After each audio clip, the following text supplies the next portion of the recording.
सुधांशु जी, सबसे पहले आप ही के पास आते हुए, ये आरोप विपक्ष बार बार लगाता है कि आपके अपने ऐसे आदर्श पुरुष नहीं है, आप दूसरी पार्टियों के जो आदर्श पुरुष हैं उनको हाईजैक करने की कोशिश करते हैं और उसी कड़ी में राम मनोहर लोहिया जी के परिवार वालों से मिलकर आप कास्ट कार्ड खेल रहे हैं, कास्ट को साधने की कोशिश कर रहे हैं। और अब तो इतने वर्षों से आपकी सरकार है, अभी भी क्राइम के मुद्दे पर आप समाजवादी पार्टी की साइकिल से डराइएगा।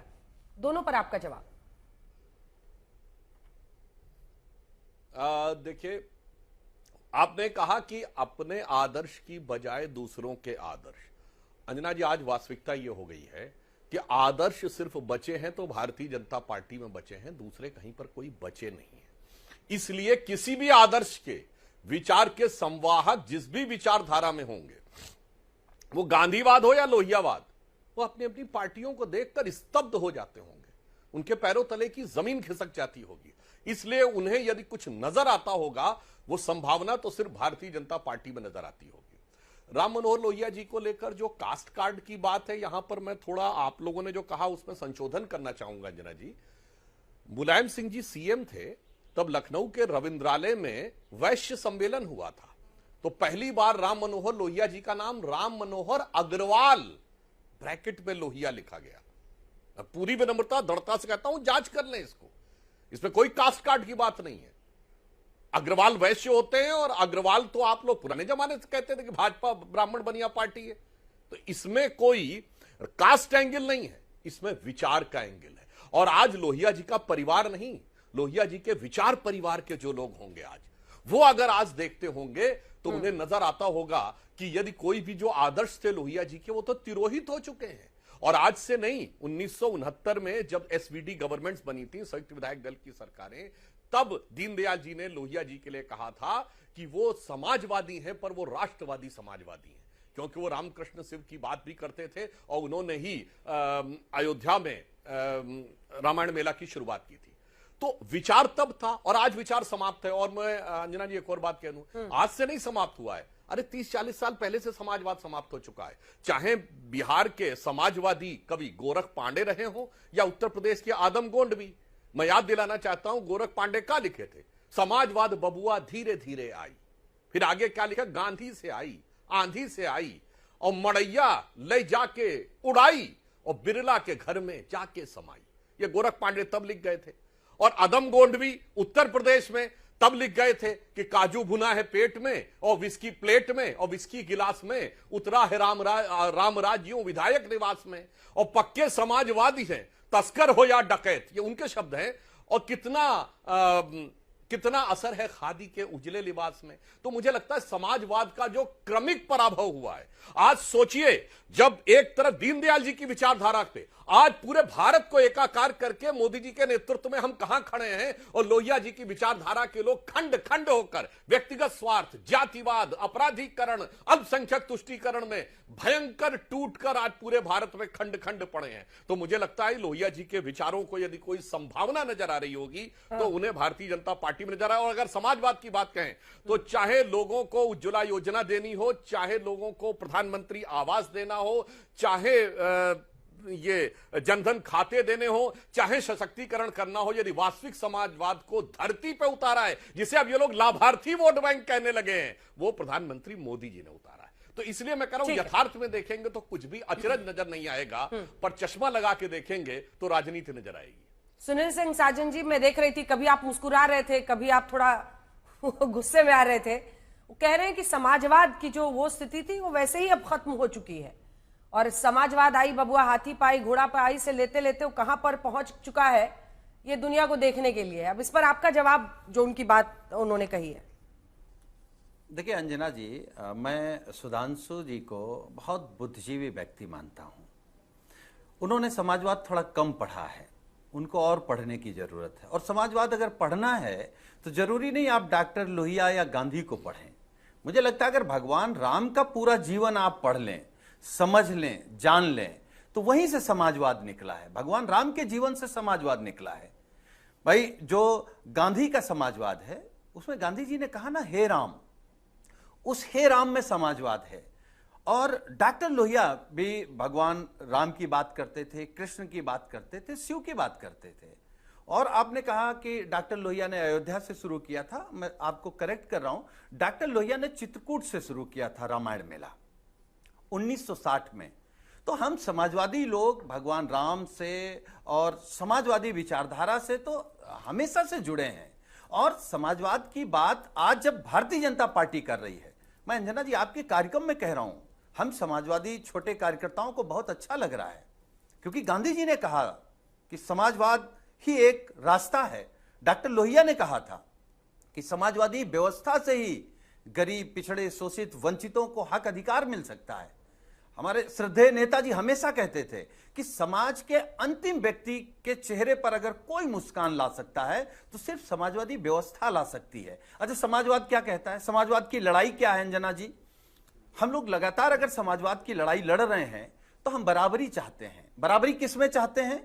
हम चाहते हैं आर्थिक बराबरी, हम चाहते हैं शैक्षिक बराबरी, हम चाहते हैं सामाजिक बराबरी, हम चाहते हैं राजनीतिक बराबरी। क्या भारतीय जनता पार्टी दे सकती है?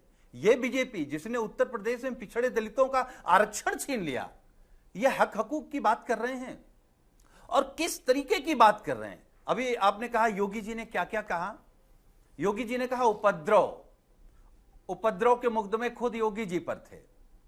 उन्होंने कहा दंगा, दंगा के खुद मुकदमे योगी जी पर थे, माननीय अखिलेश यादव जी पर तो कोई मुकदमा है नहीं। आपने कहा बेटियां सुरक्षित नहीं रहेंगी। उत्तर प्रदेश में जितनी बड़ी घटनाएं हुई हैं, उन बलात्कारियों को अगर एड़ी चोटी का जोर लगा करके किसी ने बचाया है तो उत्तर प्रदेश के मुख्यमंत्री जी ने बचाया है।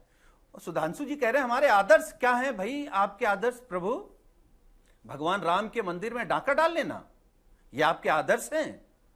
अभी भी आप लोगों की आंखों में मतलब कुछ लिहाज बचा है कि नहीं? आंख का पानी अभी है कि नहीं है? भगवान राम के नाम पर वोट चोरी, भगवान राम के नाम पर नोट चोरी और आदर्श की बात, समाजवाद की बात अच्छी नहीं लग रही। ठीक है सुधांशु जी, अगर आपको समाजवाद लाना ही है तो आप घर मत जाइए, डॉक्टर लोहिया के सिद्धांत पर चलिए ना। ये लोग अंजना जी गांधी जी के प्रपोत्र को भी लेकर के आए थे, लेकिन गांधी जी की विचारधारा को नहीं मानेंगे। आप डॉक्टर लोहिया के परिजनों के पास चलेगा, अच्छी बात है, लेकिन आप क्या उनके बताए रास्ते पर चलेंगे? क्या पिछड़ों को जो डॉक्टर लोहिया कहते थे कि 100 में पावे 60, आप देंगे हक, देंगे नौकरी, देंगे अधिकार, देंगे आरक्षण पिछड़ों को 100 में 60, 27 के ऊपर मध्य प्रदेश में देने की बात आती है तो पूरी भाजपा पूरी आरएसएस चिल्लाने लगती है, माथा फोड़ने लगती है, अपना कपड़ा फाड़ने लगती है। कैसे दे देंगे? ठीक है, अब डॉक्टर लोहिया की बात कर रहे हैं, छोटा सा जवाब दे दे, फिर आशुतोष जी और रोहित जी के पास चलेंगे। सुधांशु जी एक छोटा सा जवाब। एक लाइन में वो लोहिया जी से भागकर दलित और पिछड़ों के आरक्षण पर आ गए, तो मैं याद देना चाहता हूं भाई साहब 100 में 60 का नारा, और भैया एएमयू में 100 में साफ, SC ST ओबीसी का आरक्षण 0। आइए भाई साहब, जामिया मिलिया इस्लामिया में 100 में साफ, कश्मीर मुस्लिम स्टेट हो गई 100 में साफ, और आपके लोगों ने सरकार में रहते हुए जिन जिन शिक्षण संस्थाओं को अल्पसंख्यक का दर्जा दिया वहां में 100 में 60 नहीं, 100 में साफ। गजब है साहब, क्या समाजवाद है, क्या पिछड़ों दलितों के प्रति आपका आकर्षण है। और इतना ही नहीं, पिछले दरवाजे से सारे मुस्लिम समाज को ओबीसी में ले आओ। यही तो कर रही थी बंगाल की सरकार कि 84 में 77 मुस्लिम, अभी तमिलनाडु हाई कोर्ट ने जोर लगाया है सीधे डाका ओबीसी के ऊपर, और सच्चर कमेटी में क्या करे थे कि एससी के भी ऊपर वो मुस्लिम एससी में भी शामिल हो जाएंगे। और फिर मैं पूछना चाहता हूं भाई साहब, शेड्यूल कास्ट का रिजर्वेशन इन प्रमोशन किस सरकार ने खत्म किया था? सपा की सरकार ने बैकडेट से खत्म किया था। हजारों दलित जो थे एम्प्लॉइज जो कि शेड्यूल कास्ट कम्युनिटी के प्रमोट हो गए थे, वो डिमोट हो गए थे। और फिर कई बार बोल चुका हूं आपके सामने, सुनील जी, ये नारा उत्तर प्रदेश में किसने लगाया था? चढ़ गुंडन की छाती पर मुहर लगाओ हाथी पर, हम लोग नहीं लगाया था, ये दलितों ने लगाया था नारा। इसलिए जब बोलिए तो फैक्ट और यथार्थ पे बोलिए। आपके लिए दलित तो पिछड़ा मुखौटा है, MY में M बड़ा है, इसीलिए जो M बोलता है M की धमक इतनी गहरी होती है कि फिर SC ST OBC सब गहरी खाई में फेंक दिए जाते हैं। छोटा सा जवाब, लेकिन इसका जवाब जरूर दीजिएगा कि यही आरक्षण की बात AMU या जामिया में इन पिछड़ी जातियों के लिए, वहां पर आप लोग चुप हो जाते हैं। वहां पर नहीं मैं मिलता। वहीं से शुरू कर रहा हूं। हाँ। मैं वहीं से शुरू कर रहा हूं अंजना जी। हम कह रहे हैं 12 साल से अधिक की सरकार आपकी हो गई है। सवाल हम लोगों से पूछ रहे हैं, लग रहा हम लोग सरकार में हैं। आपको किसी ने रोका है, किसी ने पकड़ा है? और हमको ईमानदारी से, आपने जिस मंदिर को लूटा है उसी भगवान राम की शपथ है। आप बताइए, उत्तर प्रदेश में पिछड़े दलितों का आरक्षण योगी आदित्यनाथ खा गए कि नहीं खा गए? आज मत झूठ बोलिएगा, आपको भगवान प्रभु राम की कसम है, बताइए खा गए कि नहीं खा गए? सुधांशु जी, बस एक लाइन का जवाब इस पर।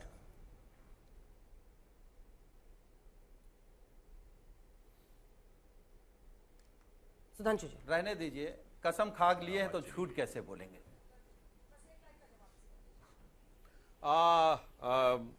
अंजना जी, भगवान राम की कसम वो खाने की बात कहते जो ये कहते थे कि राम भक्त कार्यसेवकों को मैंने 16 मरवा दिए थे, 40 मर जाते तो गम नहीं था।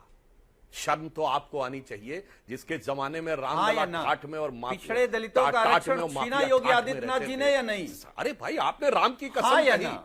अब सुनिए, मैं बिल्कुल बताना चाहता हूं, मैंने सीधा सवाल पूछा है। इधर उधर झांक रहे हैं। बताइए, रिजर्वेशन इन पूरा कीजिए, इधर उधर नहीं, सीधा जवाब दीजिए। दलितों का रिजर्वेशन इन प्रमोशन किसने खत्म किया? सपा ने? हाँ या ना बोलो भाई। नहीं, फिर हमें जवाब देता हूं, बोलो, बोलो हाँ या ना। किसी ने नहीं।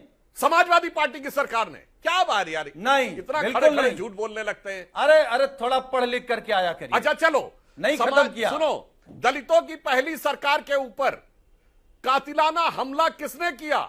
सपा ने? हाँ या ना? और कहो तो काशीराम जी का लेटर दिखाऊं अभी 31 मई 1995 का, कि दलितों पे हो रहे निरंतर अत्याचार, बीजेपी को लेकर के भी बता देना, और कोई सुनवाई ना होने के कारण हम मुलायम सिंह की सरकार से। बोलो हाँ या ना, कहो तो अभी दिखाएं तुमको लेटर। इसलिए बोलिए, सही सही बात करिए। अच्छा, हम तो अंजना जी बोलने को तैयार है, इन्होंने हाँ ना नहीं बताया। हम तो बोलने को तैयार हैं, हम भाग नहीं रहे। आशुतोष जी को जिनके हम भाग नहीं रहे हैं। सर, पूरी बात सुन लीजिए, एक लाइन और कह दूं। अरे आपको शपथ भगवान राम की है, ये बताइए योगी आदित्यनाथ जी ने पिछड़े दलितों का आरक्षण उत्तर प्रदेश में छीना या नहीं? हाँ या ना? किसी का आरक्षण नहीं खाया है। लिहाज रख लीजिए, योगी आदित्यनाथ जी ने किसी का आरक्षण नहीं खाया है, बल्कि हमारी सरकार ने मोदी जी के जमाने में पिछड़ा वर्ग आयोग को संवैधानिक दर्जा दिया है, वरना आप सारा आरक्षण पिछड़ों का खाकर मुस्लिमों को दे दिए होते। अंजना जी, अब मुझे इनसे उम्मीद नहीं, आपसे उम्मीद है। आशुतोष जी, आपके आज बड़ा सवाल ये है, ठीक है, मैं लौट रही हूं आपके पास। आशुतोष जी, आज बड़ा सवाल यह है कि राम मनोहर लोहिया जी के परिवार के पास जाकर बीजेपी कुछ गलत कर रही है या चुनाव के मद्देनजर सही करने की कोशिश कर रही है?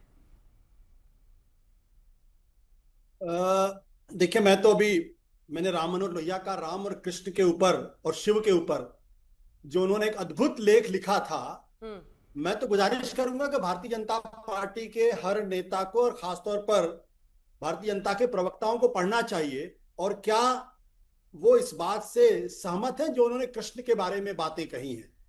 अगर सहमत हैं तो फिर ये अद्भुत अपने आप में बड़ी क्रांतिकारी बात होगी। मुझे उम्मीद है कि सुधांशु जी इस बात से पूरी तरीके से असहमत होंगे जो राम मनोहर लोहिया ने कहा। दरअसल राम मनोहर लोहिया भारतीय राजनीति के एक ऐसे शख्स थे जिन्होंने दरअसल एक भारतीय जीवन का जो चिंतन है उससे जोड़कर समाजवाद की स्थापना करने की कोशिश की है। और मुझे यह बिल्कुल आश्चर्यजनक लगता है कि इधर अयोध्या में जिस तरीके से राम के चढ़ावे में चोरी के फौरन बाद राम मनोहर लोहिया के यहां जाने की कोशिश की गई है, कहीं ऐसा तो नहीं कि Bharatiya Janata party integral humanism छोड़ के अब सोशलिज्म के रास्ते पर चल पड़ी? इस पर भी सफाई देनी चाहिए, क्योंकि क्या अब उस इंटीग्रल ह्यूमनिज्म की या राम की क्या वो दुहाई दे सकते हैं? क्या उस पूरे मसले पर अभी तक कोई सफाई ना तो केंद्र सरकार की तरफ से आई है, ना ही राज्य सरकार की तरफ से आई है, ना ही आरएसएस की तरफ से आई है। तो जब तक उस पर सफाई नहीं होगी, जब तक इस देश के आराध्य पुरुष पर भारतीय जनता पार्टी अपनी बातों को स्पष्ट नहीं करेगी और इस बीच में अगर वो राम मनोहर लोहिया के पास जाने की कोशिश करेगी, तो मुझे लगता है कि ये एक मैं तो ये तो नहीं कहूंगा हताशा में उठाया हुआ कदम है, लेकिन इससे कोई फायदा लाभ होने वाला नहीं है। अगर वो चाहते हैं कि राम मनोहर लोहिया के घर पे जाके करेंगे, तब उनको कास्ट सेंसस करवाना पड़ेगा, जो सामाजिक न्याय की लड़ाई है उसके साथ अपने आप को जोड़ना पड़ेगा। ये नहीं हो सकता है कि सामाजिक न्याय की लड़ाई की बात आप ना करें और सिर्फ हिंदुत्व की बात करते चले, क्योंकि हिंदुत्व और सामाजिक न्याय की लड़ाई दोनों एक दूसरे के परस्पर विरोधी हैं, दोनों एक दूसरे के खिलाफ जाते हैं। इसलिए भारतीय जनता पार्टी और संघ को शुरुआत से लेके कास्ट सेंसस को लेके हमेशा आपत्ति रही है, और जब जब इस देश के अंदर सामाजिक न्याय की लड़ाई की बात शुरू हुई है उसके जवाब में दरअसल हिंदुत्व को खड़ा करने की कोशिश की गई है। और ये इत्तेफाक नहीं कि मंडल कमीशन के फौरन बाद लालकृष्ण आडवाणी रथ यात्रा लेकर निकले थे। रोहित जी एक जवाब आपका इस बात पर, इसके बाद मैं आ रही हूं सुधांशु जी, इसके बाद आप जवाब दे दीजिए। अच्छा दे दीजिए, बोलिए सुधांशु जी। देखिए आशुतोष जी, आप बहुत वरिष्ठ पत्रकार हैं, आपसे मैं इस प्रकार की हल्की बात की अपेक्षा नहीं करता था। जब भारतीय जनता पार्टी की स्थापना हुई मुंबई में 1980 में, जिसमें अटल जी ने प्रसिद्ध वाक्य बोला था अंधेरा छटेगा, वो तो उसमें हमारे रेजोल्यूशन में है गांधीवादी समाजवाद, और आप ऐसी बचकानी बात कर रहे हैं कि मंडल कमीशन आया और उसके जवाब में आडवाणी जी निकले। मंडल कमीशन किस डेट को आया बताइए आशुतोष जी, फिर मैं आप बीच में डिस्टर्ब करेंगे। 7 अगस्त 1990 को, और श्री राम जन्मभूमि का शिलान्यास हुआ 9 नवंबर 1989 को। अयोध्या में संकल्प की रैली हुई अप्रैल 1987 में, और आप ही अपने मुंह से बोल चुके हैं भाई साहब, राम मंदिर निर्माण के संकल्प की रैली लखनऊ के बेगम हसन पार्क में 9 अक्टूबर 1984 को हुई। भाई साहब हंसने से काम नहीं चलेगा, 1 साल पहले वो हो चुका था, और मंडल कोई सामाजिक न्याय के लिए नहीं लाया गया था। ये कंचा इलैया ने अपनी किताब में, जिसमें कि शरद यादव जी ने खुद एक चैप्टर लिखा है, देवीलाल की 10 अगस्त को रैली थी, अन्यथा 15 अगस्त को अनाउंस करना चाहिए था। इसलिए किया गया क्योंकि देवीलाल की रैली में जनता दल की टूट बचानी थी। उस समय जाट समाज ओबीसी में कहीं भी नहीं आता था, तो जाट बनाम यादव कुर्मी की लड़ाई करके वीपी से, और यह खुद लिखा है किसने, शरद यादव ने, किसकी किताब में, कंचा इलैया की किताब Shudras a new path ahead, जिसको अभी राहुल गांधी ने तालकटोरा स्टेडियम में बैठ के किया था। तो भाई साहब आप, ठीक है सुनील साजन जी बोलेंगे, आपके जैसे व्यक्ति को इस ढंग की, मैंने डेट सहित कोट किया है, इस प्रकार की बात करने से आशुतोष जी छोटा सा रिबटल। नहीं, अच्छा लगता है कि जब भारतीय जनता पार्टी के लोग सोशलिज्म की बात, बिल्कुल सही बात है, इंटीग्रल ह्यूमनिज्म के पहले गांधीयन सोशलिज्म की बात की थी, लेकिन देश की जनता ने भारतीय जनता पार्टी भरोसा नहीं किया, 2 सीट पे लाके पटक दिया, क्योंकि भारत की जनता ये जानती थी कि आरएसएस का और हिंदुत्व का और भारतीय जनता पार्टी जनसंघ के लोगों का सामाजिक न्याय की लड़ाई से कोई लेना देना नहीं है, समाजवाद से कोई लेना देना नहीं है। इसीलिए भारत के संविधान में जब समाजवाद और सेकुलरिज्म की बात की गई तो सबसे धुर विरोध जो करते हैं आज यही लोग करते हैं। अगर समाजवाद को एक्सेप्ट करना होता तो कभी ये भारतीय संविधान के अंदर समाजवाद को लाने का विरोध नहीं करते। और दूसरी बात, कांचा इलैया के बारे में बात करते हैं, कांचा इलैया की किताब, वाह वाह वाह सुधांशु जी, आपको कांचा इलैया से बड़ा प्रेम हो गया। कांचा इलैया ने जो राम के बारे में कहा, कृष्ण के बारे में कहा है, क्या आप उससे सहमत हैं?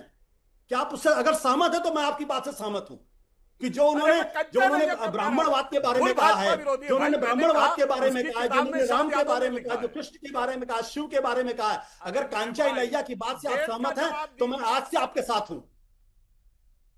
सुधांशु जी डेट 9 नवंबर 89 को शिलान्यास, 7 अगस्त 90 को मंडल, डेट तो ऐसा झूठ मत बोलिए ना कि मंडल के काउंटर में मंदिर आया, ऐसा झूठ मत बोलिए। डेट कोट की है मैंने, हवा में बात नहीं की है। रोहित जी, लेकिन क्या इस पहुंच से, क्योंकि हम एक बार वोट शेयर भी दिखा दीजिए, हम दिखा रहे हैं कि उत्तर प्रदेश के चुनाव में ओबीसी वोट शेयर का जो बड़ा तबका बीजेपी की तरफ गया, जिस वैश्य समाज से वो आते थे, जिसकी हम चर्चा कर रहे हैं, 71% 2017 के चुनाव में विधानसभा में वो बीजेपी की तरफ गया।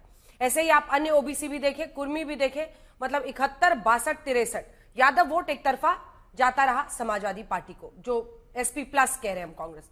यही आप 22 में देखिए, 83% ओबीसी का उस तरफ जाना, वैश्य समाज का 66% अन्य ओबीसी और कुर्मी का भी 66%, वहीं यादव वोट 83% जाना समाजवादी पार्टी प्लस की तरफ।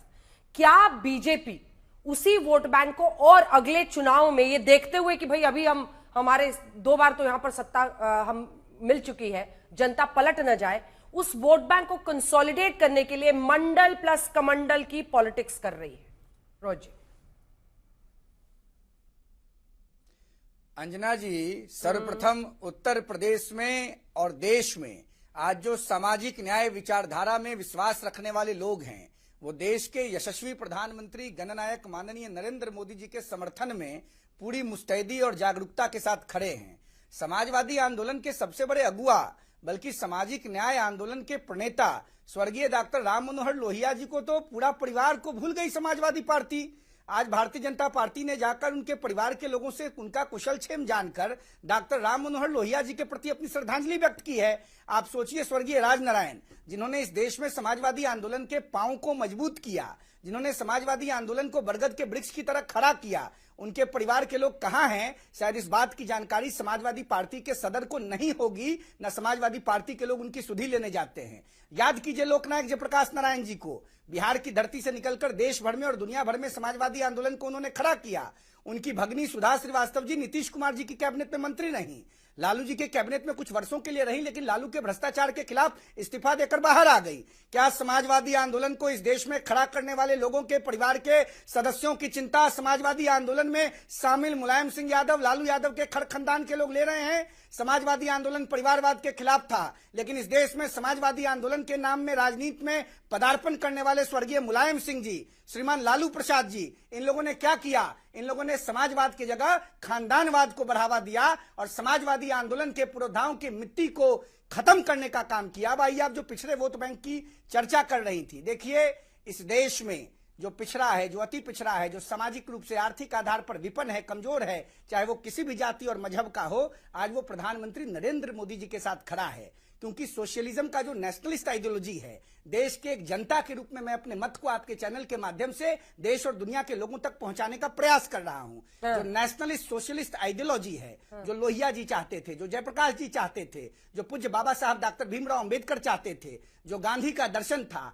आज उस सभी आइडियोलॉजी को मूर्त रूप देकर संयुक्त शक्ति के रूप में कोई व्यक्ति काम कर रहा है, तो उस व्यक्ति का नाम नरेंद्र मोदी है। ठीक है, इसका जवाब मैं आशुतोष जी से लूंगी, लेकिन उससे पहले सुनील जी देने का काम किया। सुनील जी बोलिए अपने खर खानदान के बराबर। ठीक है सुनील जी, रोहित जी का कहना है कि आपने समाजवाद की आहुति दे दी और खानदानवाद स्थापित कर दिया, आप भटक गए लोहिया के विचार से। देखिए अंजना जी, हम समाजवादी लोग हैं और जो लोग समाजवाद से चिढ़ते हैं और समाज में पिछड़े दलित वंचितों को आगे नहीं आने देना चाहते हैं, वो यही आरोप लगाते हैं। वो कह रहे हैं, रोहित जी कह रहे हैं कि प्रधानमंत्री जी सबसे बड़े ध्वजावाहक हैं समाजवाद के। तो क्या समाजवाद ये कहता है कि एक तरफ 85 करोड़ लोगों को 5 किलो राशन दो और दूसरी तरफ अपने मित्र अडानी को पूरा देश दे दो? ये तो समाजवाद नहीं है। ये कौन सी परिभाषा आपने समाजवाद की पढ़ ली? आपने डॉक्टर लोहिया को नहीं पढ़ा क्या? आपने गांधी को नहीं पढ़ा क्या? आप नाम ले रहे थे, आप जयनारायण जी को पढ़ लेते, जयप्रकाश जी को पढ़ लेते, जनेश्वर मिश्रा जी को पढ़ लेते। आप पढ़ते तो। आपको केवल ये चिढ़ है कि भाई पिछड़े दलितों, पीडीए की अगर कोई बात कर रहा तो वो समाजवादी नहीं हो सकता। कैसे नहीं हो सकते समाजवादी? क्या गांधी जी समाजवादी नहीं थे? नेहरू जी समाजवादी नहीं थे? अगर कोई संपन्न व्यक्ति क्या समाजवादी नहीं हो सकता? अंजना जी, इन लोगों को यह लगता है, आज भी सुधांशु जी हो या भाजपा का कोई समर्थक, उनको लगता है समाजवादी का मतलब फटे पुराने कपड़े, एक झोला डाल के, चप्पल पहन के और लैया चना खाता रहे, वही समाजवादी है। मतलब अगर समाजवाद पूरे देश में तरक्की और खुशहाली ला रहा है तो उससे इनको बड़ी तकलीफ है। मैं फिर कह रहा हूं, रोहित जी सिर्फ 2 लाइन का एक जवाब, करते हैं, इन लोगों के सीने में सांप लौटने लगता है। हाँ, मतलब आप लोग अभी भी वही सोचते हैं कि समाजवादी अगर है तो फिर वो दम अंजना जी, कपड़े और ऐसे घूमे। अंजना जी, हाँ बोलिए। अंजना जी, थोड़ा समय दीजिएगा। इस देश में मर्यादा पुरुषोत्तम रामचंद्र जी से बड़ा समाजवादी कोई नहीं हुआ। बाली के संहार के बाद किसकिंधा पर झंडा गाड़ा, राजा किसको बनाया? सुग्रीव को। जब आगे लंका में गए और सोने की लंका पर न्याय का झंडा गाड़ा तो राजा किसको बनाया? विभीषण को। आज अगर समाजवादी पार्टी के सदर को सैफई में ग्राम प्रधान बनाना होगा तो अपने खानदान के लोगों को बनाएंगे। क्या ये लोग समाजवाद का पाठ पढ़ाएंगे देश को? समाजवाद का मतलब है नरेंद्र मोदी, मध्य प्रदेश का मुख्यमंत्री यादव का बेटा मोहन यादव, बिहार का मुख्यमंत्री कोयली समाज से आने वाला बेटा सम्राट चौधरी। क्या समाजवाद का पाठ पढ़ाएंगे? छद्म समाजवादी, परिवारवादी, डेवलपमेंट अलायंस के नेता अखिलेश यादव। कुछ नहीं पता है इन लोगों को। समाजवादी राम थे और राम के बाद समाजवादी कोई है तो नरेंद्र मोदी, नरेंद्र मोदी, नरेंद्र मोदी। अंजना जी, परिवार के नाम पर लूटने वाले लोग समाजवाद का पाठ पढ़ाएंगे केवल 10 सेकंड। बोले समाजवाद। रोहित जी, आपने कम से कम एक अच्छी बात कही कि भगवान राम के जीवन से समाजवाद निकला है। हम लोग मानते हैं, कहते हैं, हमने शुरुआत में कहा। ये बात भाजपाइयों को भी समझा दीजिएगा। और इतना चापलूसी मत करिए कि भगवान राम के बाद अगर कोई समाजवादी है तो मोदी जी हैं। आप ये भी कह सकते हो कि भगवान राम के ही अवतार है मोदी जी। मतलब इतना मत करिए नेशनल टीवी पर बैठ करके। अरे कैसी बात कर रहे हो, मोदी समाजवादी हैं। मोदी समाजवादी होते तो देश की अर्थव्यवस्था ऐसी होती। मोदी समाजवादी होते तो देश का किसान ऐसा होता। मोदी समाजवादी होते तो देश का नौजवान बर्बाद हो जाता। कैसी बात कर रहे हैं, कैसी बात कर रहे हैं। थोड़ा समाजवाद पढ़िए, थोड़ा समाजवाद पढ़िए। सुधांशु, चापलूसी इतनी। क्या ये 27 के चुनाव के मद्देनजर है, जिस जिस राज्य में चुनाव होता है वहां पर आपका आउटरीच इस तरह का प्रतीत होता है अब कि आप जो कास्ट है उसको आप चाह रहे हैं कि उसको आप समेटे किसी तरह से अपने फेवर में, उसी कड़ी में जुड़ता दिख रहा है? देखिए ये एक बहुत विचित्र तर्क है जो सुनील जी ने दिया कि उद्योगपतियों का विरोध मतलब समाजवाद। तो ये बताइए भाई साहब, जब 2003 में मुलायम सिंह जी शपथ लिए थे और विजय जुलूस निकला था तो उसमें उनके भी गाड़ी के आगे खुली जीप में कौन चल रहा था? स्वर्गीय सुब्रत राय सहारा, जो उस समय उत्तर प्रदेश के सबसे बड़े उद्योगपति थे। पूरी बात सुनिए, अभी नहीं, बहुत सारा सर झुकाने का मौका आएगा भाई साहब। उत्तर प्रदेश में उद्योगपतियों की काउंसिल किसने बनाई और सबको सरकारी खर्चे के ऊपर कहा UP development council, chaired by Amar Singh. दूसरी बात बताइए, उत्तर प्रदेश में पहली बार इतने बड़े उद्योगपति को राज्यसभा में किसने भेजा? अनिल अंबानी को किसने भेजा? समाजवादी पार्टी ने, भारतीय जनता पार्टी ने। इसलिए ऐसा मत बोलिए भाई साहब, ये जो आप कहने का प्रयास करते हैं कि आज आपको लग रहा है, मैंने तो पहले सुना दिया कि गांधी से आई आंधी से आई और टूटी मड़ैया ले जाए उड़ाई और बिरला के घर में जाके समाई। ये तो गोरख पांडे पहले ही लिख गए थे। इसलिए ये जो आप कहने का प्रयास करते हैं, और मैं फिर कहना चाहता हूं, आपको भारत के हर वित्तीय संस्थान से, भारत की हर कंपनी से, सरकारी हो या प्राइवेट, इतनी नफरत क्यों है भाई? LIC बर्बाद हो गई, HAL बर्बाद हो गया, SBI बर्बाद हो गई, सब प्रॉफिट में है।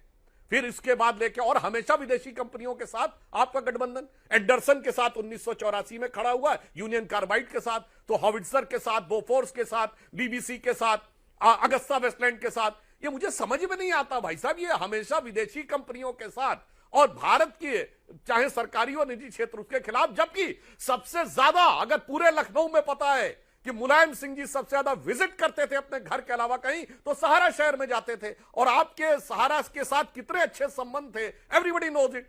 तो इसलिए जब ये बात बोलिए तो तथ्यात्मक बोलना चाहिए। हाँ, जो आपने कहा अंजना जी आउटरीच की बात, हाँ। तो हम तो ईमानदारी की बात है, हम सब में आउटरीच करते हैं। हमें पूर्ण विश्वास है कि जिस दिन भारत विकसित भारत बनेगा उस दिन 2/3 भारतीय जनता पार्टी के समर्थक होंगे। और मैं सुनील जी को यह भी बता दूं, 80 करोड़ लोग राशन ले रहे तो समझ में आता है भाई साहब, 85 करोड़ के पास स्मार्टफोन है, ये नहीं समझ में आता है। 94 करोड़ लोगों के पास ब्रॉडबैंड कनेक्शन है, समझ में नहीं आता है। भारत में 1 अरब 10 करोड़ मोबाइल कनेक्शन है, ये भी समझ में आया। ये समाजवाद कि 84 करोड़ लोगों तक स्मार्टफोन पहुंचा दिया। सुधांशु जी, लेकिन वो ये कह रहे हैं ना कि आप लोग हमेशा आप उनकी तरक्की से चिढ़ते हैं। आप चाहते हैं आज भी कि समाजवादी वैसे ही फटी हुई झोली, फटे हुए लिबास में घूमे, तभी वो समाजवादी कहलाएगा। नहीं, हम बिल्कुल बताना चाहते हैं। देखिए, एक उदाहरण देना चाहता हूं। सैफई में ये सैफई का विकास करे, इटावा, मैनपुरी, फर्रुखाबाद का विकास करे, कोई समझ। सैफई में आप एयरपोर्ट बनाते और शानदार रेलवे स्टेशन, एयरपोर्ट बनाते, समझ में आता सबके लिए समाज। वहां एयर स्ट्रिप बनी है और बेहतरीन एयर स्ट्रिप बनी है जिसमें बड़े से बड़ा जहाज उतर सकता है। तो वहां तो कोई सरकारी जहाज तो आता नहीं कि आम आदमी चले। ये चार्टर्ड फ्लाइट लेके जो लैंड कर सकते हैं, यानी लाखों रुपए घंटे का किराया देके, तो वो तो समाजवाद नहीं हुआ ना भाई साहब। बड़े बड़े फिल्म स्टार्स आते थे और वो आके वहां कार्यक्रम देते थे जिनकी लाखों रुपए की फीस होती है पर घंटे की, वो लोग आते थे। तो मैं ये बता दीजिए कि आप अगर समाजवाद चाहते थे तो आपने एयरपोर्ट क्यों नहीं बनवाया सफेई में? वो एयर स्ट्रिप ही क्यों बनाई जिसपे सिर्फ चार्टर्ड प्लेन उतर सकता है, जिसमें रिच नहीं अल्ट्रा रिच ही चल सकते हैं? ठीक है, पॉइंटेड सवाल है सर, सुनील जी, पॉइंटेड सवाल है सर, पॉइंटेड जवाब दीजिएगा। देखिए हाँ अंजना जी, हम इधर उधर नहीं भागेंगे और हम तो सुधांशु जी से उम्मीद करते हैं कि किसी भी सवाल का जवाब देते आप एक भी सवाल का जवाब, कम से कम हमारे सवाल का जवाब आपने नहीं दिया है। हम फिर कह रहे हैं कि अगर समाजवादी सरकार में सैफई का विकास हुआ है तो उसके साथ साथ हर उस गांव का भी विकास हुआ है। लोहिया गांव के माध्यम से हुआ हो, लोहिया विकास के माध्यम से हुआ हो, लेकिन सबका हुआ है, ऐसा नहीं है। हम लोग उद्योगपतियों से चिढ़ते नहीं हैं, बस पूरी व्यवस्था उद्योगपतियों की जेब में नहीं डालते हैं। उद्योगपतियों का सम्मान है, इस देश की तरक्की बिना उनके भी नहीं हो सकती, लेकिन पूरा देश ही उन्हीं को दे दीजिए, पूरे एयरपोर्ट दे दीजिए, रेलवे दे दीजिए, सारे संस्थान दे दीजिए, सारे वेयर हाउस दे दीजिए, पोर्ट दे दीजिए, तो आपके अपने पास क्या बचेगा, क्या करेंगे? तो इतना कमजोर मत बनाइए किसी अपने मित्र को बड़ा बनाने के लिए। और फिर मैं कह रहा हूं आप इधर उधर घूमते रहे, आप पिछड़ों के बारे में नहीं बोले, दलितों के बारे में नहीं बोले, उनके आरक्षण के बारे में नहीं बोले, उनके हक अधिकार के बारे में नहीं बोले, उनके सम्मान के बारे में नहीं बोले। अरे समाजवाद आपको स्वीकार, हम तो अंजना जी इन्हीं सुधांशु जी को सुनते थे, ये कहते थे नहीं संविधान में समाजवाद पहले दिन से नहीं लिखा है, ये गलत है। तो आज फिर हम स्वागत करते हैं आपको कि आप समाजवादी चौखट पे आए, आपका स्वागत है।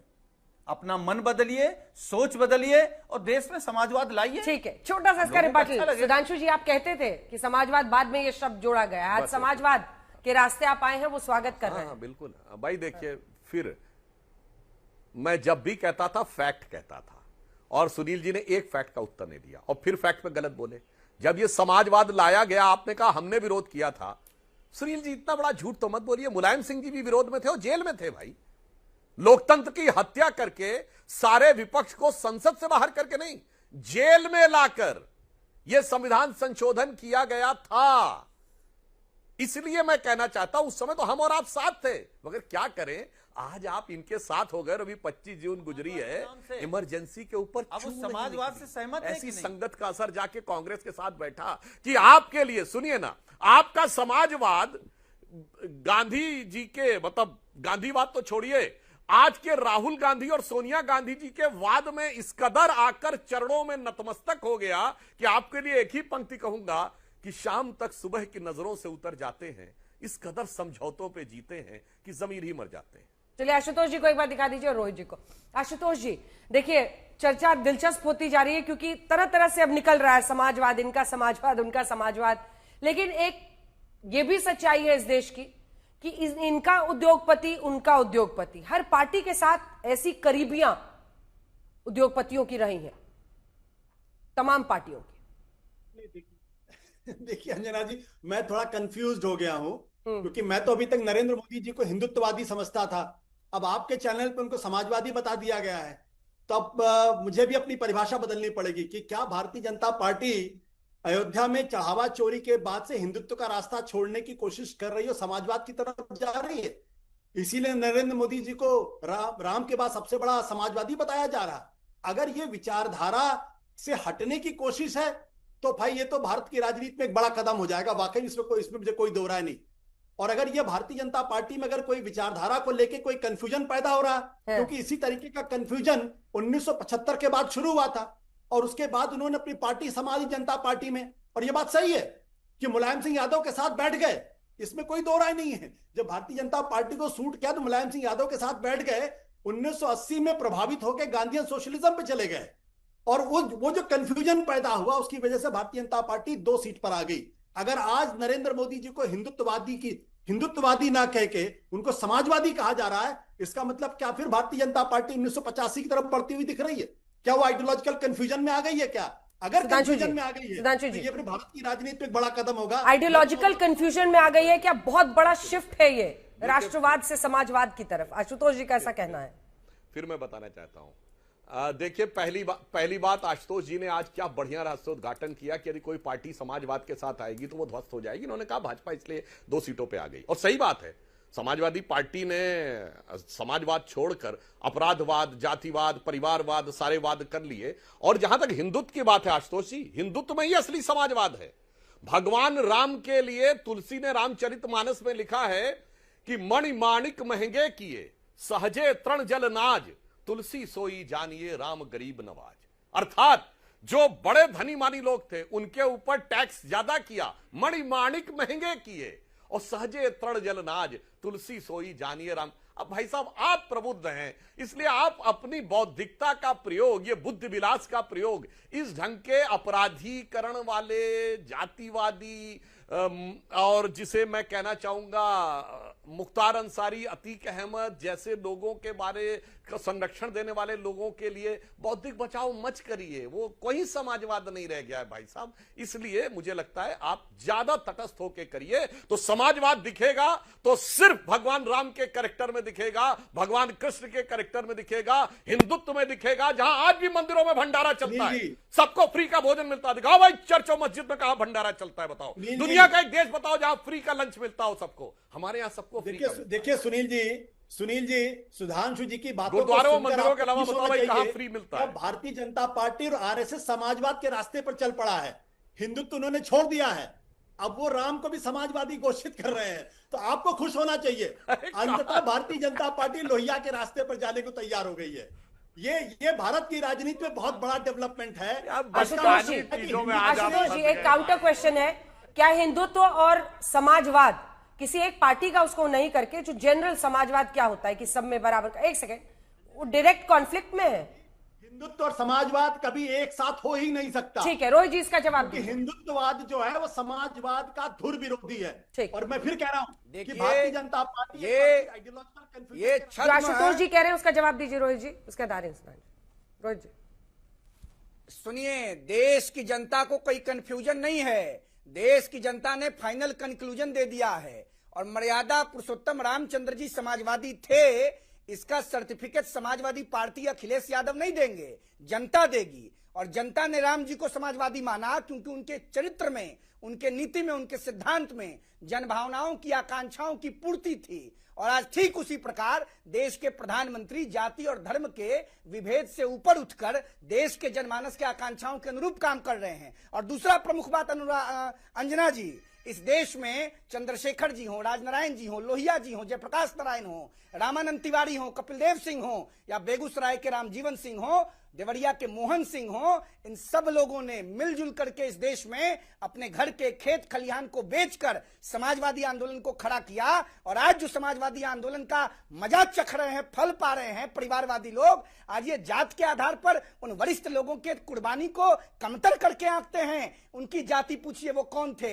अगर उन लोगों ने जाति देखकर समाजवादी आंदोलन को इस देश में खड़ा किया होता तो स्वर्गीय मुलायम सिंह यादव, लालू यादव जैसे लोग उत्तर प्रदेश और बिहार में मुख्यमंत्री की कुर्सी पर नहीं पहुंच पाते। आज उनके आंदोलन को, उनके त्याग को जाति के आधार पर कमतर करके आंकने का काम ये पारिवारिक डेवलपमेंट अलायंस के लोग करते हैं। ये नकली समाजवादी हैं क्योंकि इनको अपना भाई, भतीजा, बेटा, बेटी, पत्नी, दामाद, बहू, साला, सरहज दिखता है और राम मनोहर लोहिया और राजनारायण को देश दिखता था। अंतर यह है। और आज राम मनोहर लोहिया, जयप्रकाश की चिंता कोई व्यक्ति कर रहा है, कोई नेता कर रहा है तो नरेंद्र मोदी कर रहे हैं। इसलिए नरेंद्र मोदी के साथ देश की समाजवादी शक्ति खड़ी है जनता के रूप में। पार्टियां खड़ी हो या ना हो, जनता समाजवादी है और जनता का सर्टिफिकेट 14 में, 19 में, 24 में और आने वाले हर चुनाव में नरेंद्र मोदी को मिलेगा। इसमें कोई डाउट नहीं है, कोई मतांतर नहीं है, कोई कंफ्यूजन नहीं है। यही जनता का कंक्लूजन है।